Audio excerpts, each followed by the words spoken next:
Hey guys, welcome to Xhorse workshop. This is Alan, and today I have an exciting product to show you guys. An intelligent yet handy programming device, Mini KeyTool. With Mini KeyTool and your phone, you can do transponder generating, remote cloning, you can do remote generating, frequency tests, and so on. Alright, let's get started. Alright, so let me give you guys a brief overview of the device.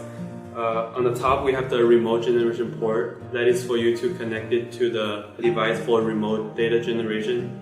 And then we have the BLE antenna on the right. That is for the ignition switch coil detection.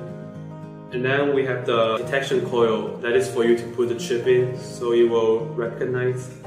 And then we have the power button on the left. Just hold it for a second, it will turn on. Then we have the display screen right here.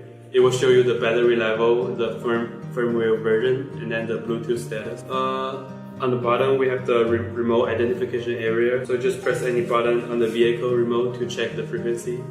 And lastly, we have the charging port located on the bottom.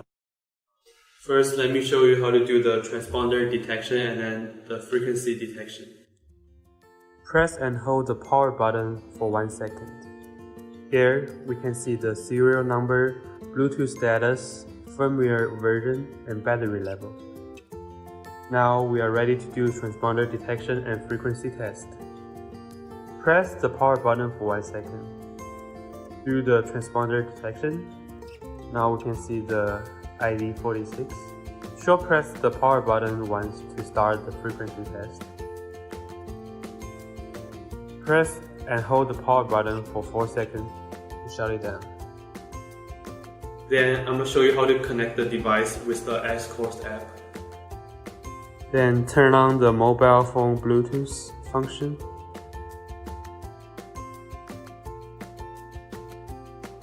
Click the upper left corner on the screen.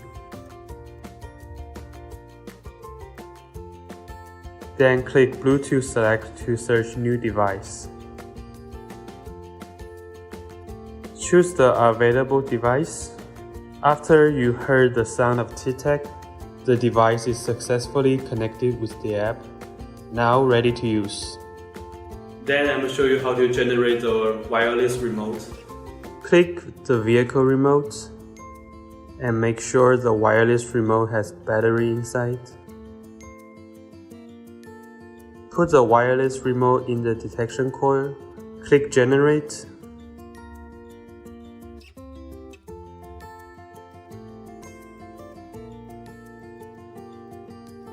After you see the green check, the wireless remote generation is not complete. And then we're going to do the transponder clone.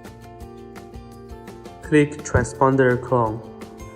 Click Read Transponder and put original key into detection coil. Then we can see the transponder information. The transponder is clonable. Click Clone button to start clone. Select the transponder type for cloning. Put the super chip or wireless remote to complete clone. Lastly, we generate the transponder. Put the transponder into the detection coil. Click Generate. Select transponder 48. Put the wireless remote into the detection coil. Click Generate. Generate transponder completed successfully.